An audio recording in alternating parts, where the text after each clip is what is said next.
let me tell what the other ones, actually I'm going to pass the microphone down and you guys pass it back to Olivia, and tell everybody what your topic was. My topic was Napoleon and then a Napoleonic Wars. James Jeffries. So my topic was Jesus from the Bible, Jesus Christ.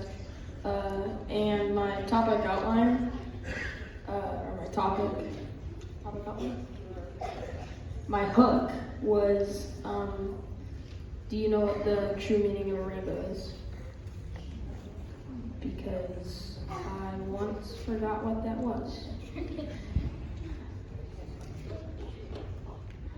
So they had to make a hook that didn't necessarily have to do with their topic in order to draw more people in to read their topic. So he chose the broader topic of rainbows and then slowly built to Jesus. Before you knew it, you're reading a research paper about Jesus. I'm Olivia Renee, and my research paper was about Alexander the Great. My name is Olivia Navarro, and my research paper was on Edward Louis Bernays. My name is Ainsley Burrell, and my research paper was about George Washington Carver and how he became a great scientist. My name is Brody Foster, and my paper was about Nikola Tesla. My name is Layla Holbert, and my paper is about Shirley Temple.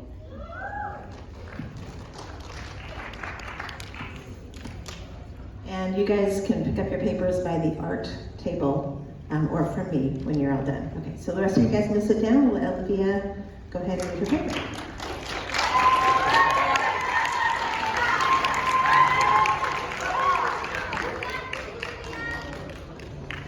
Hello, my name is Olivia Navarro, and this semester I wrote a research paper on Edward Bernays. People are always saying that we choose our future, that we choose our own destiny. But what if we didn't choose our future, our destiny? What if there were people that were already choosing our life before we were born? Choosing everybody's life. What we will or won't buy, who we vote for, what is considered popular. What if they made it seem that we were choosing our own path by giving us many options, all of which are their choices? What if all they had to do to control us was to make us feel like we needed to do something that was driven by our own desires and cares? What if these people controlling us were like Edward Bernays? The thing is, these what ifs are true. Born in Vienna, Austria, Edward Bernays grew up in the lineage of famous Sigmund Freud. Their famous family had interesting relationships. On November 22nd, 1891, Freud's sister Anna and her husband Eli Bernays gave birth to Edward Louis Bernays. Eli Bernays was Freud's wife's brother, making Edward the double nephew of Sigmund Freud. The family moved to New York when Edward was a child. He attended Dr. Julius Sachs School for Boys and later attended Cornell University. When he was an adult, Bernays married Doris E. Fleischman. Bernays set up as a public relations counsel when not a lot of people knew what public relations meant. He found that using science, he could sway the masses for just about any agenda, and businesses began to hire him for their public image. He wanted public relations to be looked at in a scientific way, which is why he wrote his book, Crystallizing Public Opinion. Bernays was so interested in his uncle's work on psychology, that he encouraged him to publish the work in America, which he helped him to do. Bernays turned out to be an accomplished man. His client lists included even presidents. He helped with their popularity in their presidential elections. He was rather proud and often boasted of the fact that he taught the first course on public relations at New York University in 1923. Always looking for the opportunity to make a name for himself, he set out to experiment with the minds of the popular classes. One of the most famous publicity stunts of his time was the Torches of Freedom in the early 1920s. One of his early clients, George Hill, the president of the American Tobacco Corporation, asked Bernays to find a way of breaking the taboo against women smoking. This quote is a dialogue of how it happened from Edward's point of view. Quote, he said, "We are losing half of our market because men have invoked this taboo against women smoking in public. Can you do anything about that?" I said, "Let me think about it." And then I said, "Have I your permission to see a psychoanalyst to find out what cigarettes mean to women?" He said, "What'll it cost?" So I called up Dr. Brill, A.A. Brill, who was a leading psychoanalyst at that time, end quote, Edward Bernays. After consulting the psychoanalyst, Bernays learned that one of the most important things to women that came to smoking was the idea that they were challenging male power. He then used that information to devise a scheme that would change American society's mindset and health forever. Quote, Bernays wondered whether he might make money by manipulating the subconscious, end quote, said Adam Curtis in his documentary.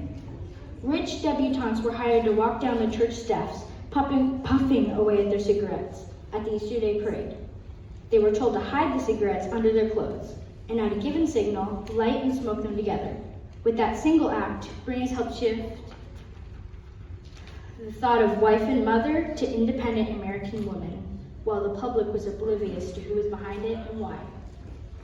Edward Bernays wrote many articles, pamphlets, and books on the art of public persuasion, with the help of his wife Doris.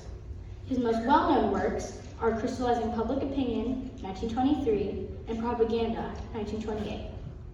He was known to brag about how he had helped the tobacco company win women customers, advertising his clever skills of persuasion in his many books.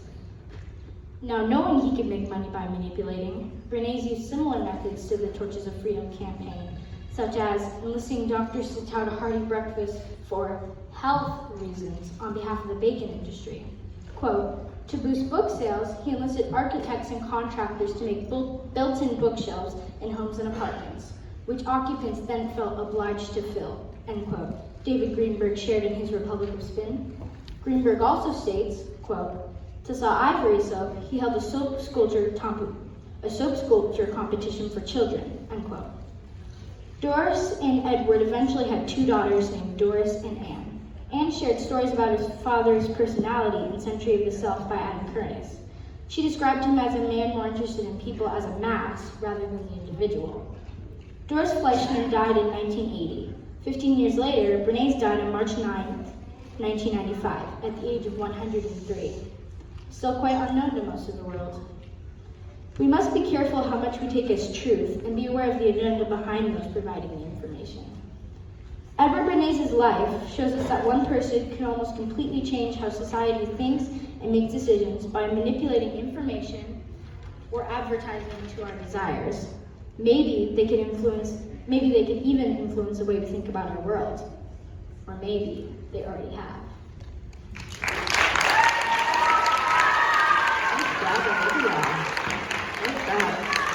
I know I wasn't on the docket, but I just want to really quickly ask you guys to pray for one of our VEX teams.